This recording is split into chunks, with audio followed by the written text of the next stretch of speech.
This Matt with Tips for Truckers over here. Today I'm going to give you 5 essential electronics that you need to drive a truck.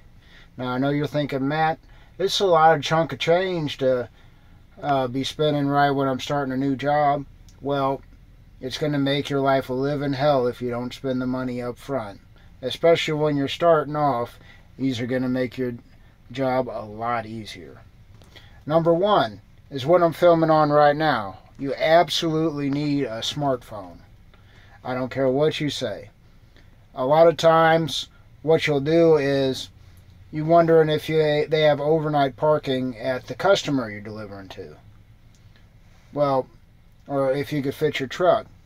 Well, you just look at Google Earth, push satellite, and you get a good idea of, amount of street parking they have, and if they have a gate that's locked or what. Another thing is, a lot of times in your dispatch information, they don't give you the phone number for the customer. Well, you could just look that up on Google 9 times out of 10. Okay? And just a million other things you could do with your smartphone. It's probably the most essential. But now let's move on to number 2. And that would be, you have to have a truck GPS. Don't get a regular Garmin, don't get anything else but a truck GPS.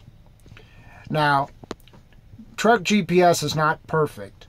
It'll lead you down some no truck routes every once in a while, but for the most part, it's pretty reliable. It's a lot better than, anything else.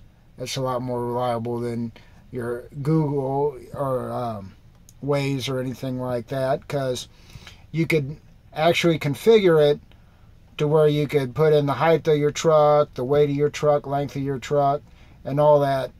And like I said, it's not perfect, but it'll really help you out. Hey, by the way, don't pay attention to that maximum speed there.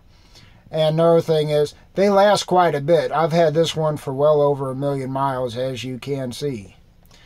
But, it'll tell you what city you're in, the state, county. It can also tell you what road you're on, what road is coming up.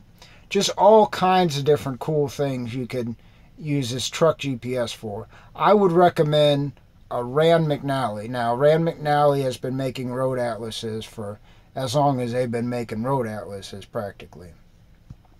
And expect to spend about $250, $300.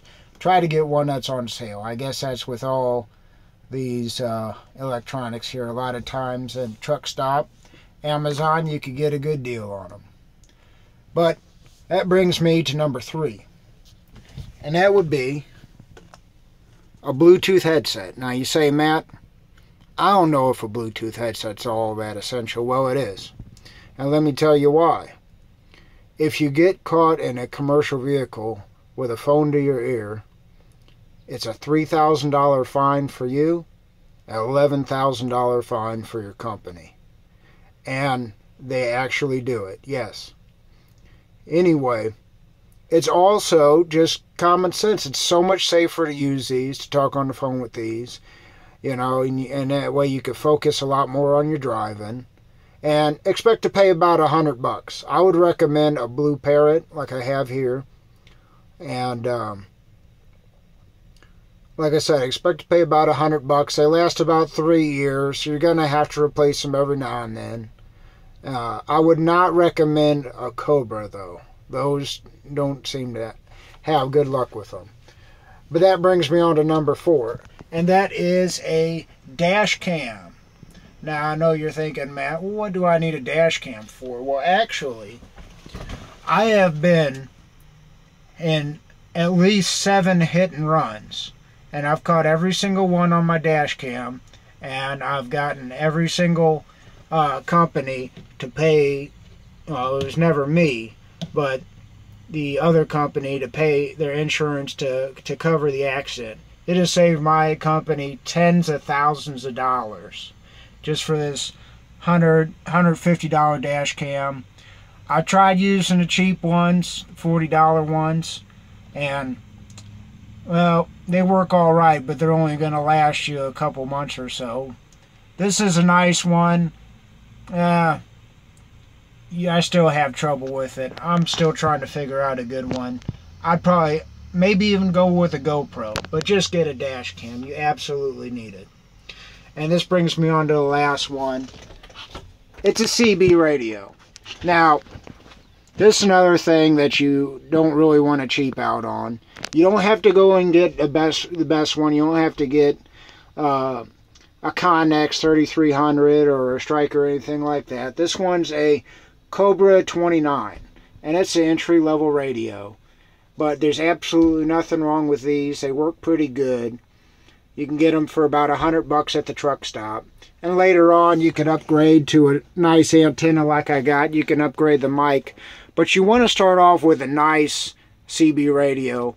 You don't want to get one of those $40 ones, you know, those real small ones, or God knows you don't want a walkie-talkie. I've been seeing guys out here with walkie-talkies trying to talk on the CB, man, in a snowstorm. And oh man, it's just a headache. But anyway, just get a nice CB. You don't have, like I said, you don't have to spend $200, but hey, spend $100, get a nice CB. I don't know, you're thinking, Matt, it's almost $1,000 that I got to spend. Well, yeah, it's part of the job. So when you start trucking, save up some money, and just know that you have to get these essential electronic items. Stay tuned for another video. Pretty soon I'm going to do all the other essential non-electronic items that you need to start trucking. This is Matt with Tips for Truckers. Have a good day.